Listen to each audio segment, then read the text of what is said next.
hold on, let me stop here a second before I trample over it with my toes.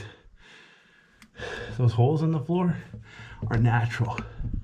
What happens is the ceiling's uneven, so water drips from the ceiling in certain locations. So in a cave like this where there's no wind, you get little holes like that. If there's a wind, you'll get long notches. Looks like a player piano scroll. Oh, what the heck. My gimbal's being stupid again. One of them. Okay, so now I'm in a nice big room. Notice there's what we call a pile of breakdown rock here. The ceiling sagged down, and then it also broke down. Now there is a way to the right. No, that way's a dead end, never mind. Oh yeah. So there's a way to the right over here. I'm not gonna bother with that. I'm gonna take the easy way here to the left. So here I go this way. See, I could climb over there to the right. I've done that before, back when I was young. So I'm gonna be lazy and go to the left here. Actually, hold on. As long as I'm here, yeah, I'm gonna go to the right. I need to show you this.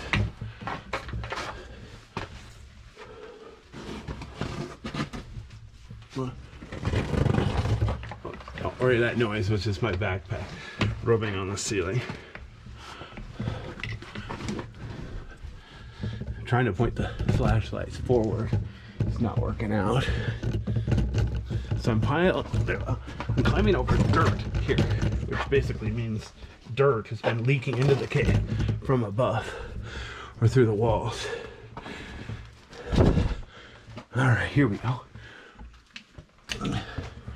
Gotta watch my head. This is a cave. Oops, I touched the wall. Whoa, I slipped on the mud. Too much fun. All right, I need to be careful here.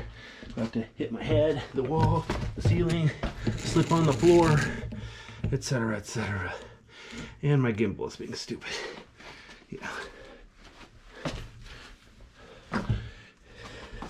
So there's the way I could have crawled through. Or you can climb over the top here. Choose your poison. Or you could stay home and watch TV. All right.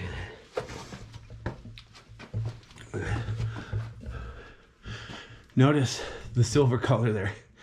That's not the metal silver. What happens is, oh, come on. That stuff growing. It's what they call hydrophobic bacterium. There we go. This gimbal is being stupid. Okay, so notice I'm standing up again. Notice how bright it is in here. That's because it's so wet. There's still lots of this stuff growing. But I was gonna say, you notice outside is not really super wet. It's like pine forest or something. So it's really amazing that there's so much moisture in here. Enough to make it look like this. Absolutely pretty. Absolutely pretty. Okay, so let me pan up again. So I'm getting to the pretty part. Let me pan up here. Pan up here. All right, there we go. So notice the ceiling is narrow. Where I'm standing, the cave is seriously 20 feet wide, but about the ceiling there, it's like 4 feet wide. Tiny, but pretty. See here, this is where people have been writing in the cave slime with their finger. You really shouldn't do that. It'll grow back. It's not permanent damage, but still, it takes a long time. Everything inside of a cave, slow motion compared to the outside. The floor here, notice the floor is so damp and gravel. It's like I'm walking on a creek bed. I really love to come here in the winter, but it closes in the winter to protect the bats, in case they're hibernating bats. I don't know how many bats they have for real. Obviously, I've never been here in the winter, and you know, whether they're actually doing science, coming in here and doing a survey or not, I don't know.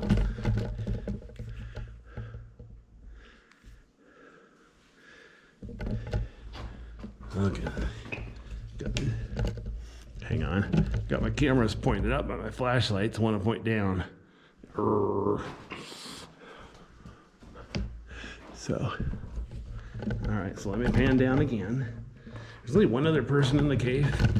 He was in this video, but I deliberately went around him. Yeah, he's pointing towards the skylights. Really nice SLR on a tripod. I'm assuming he's shooting various exposures. Of course, if everything's holding still, it's not really any benefit to a super long exposure, except, you know, less ISO noise. So yeah, he's using some sort of remote shutter release, but he's getting some very pretty pictures. I told him, I was thinking of bringing my GoPro and just set it up on the time lapse all day, because the sundial effect would be awesome. But I wasn't going to stay here that long. Got some other stuff planned. But yeah, if you want to do the sundial effect inside of a cave, this would be the place to do it. Well, I don't mind people coming by and photobombing you every hour.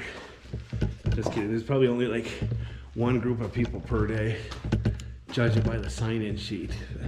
Who knows how many people come here and they don't bother to sign in.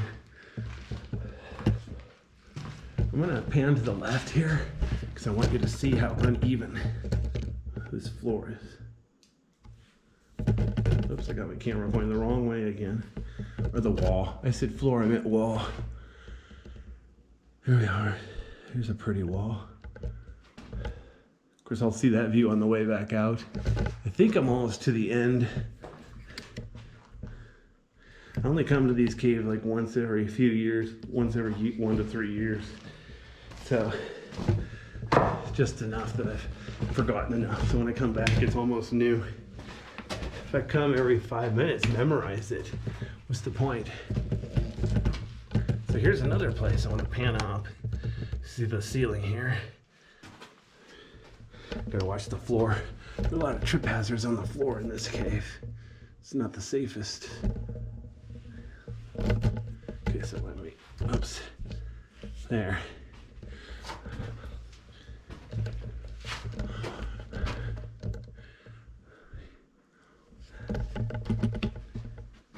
All right, so now I'll pan down so you can see the tube ahead.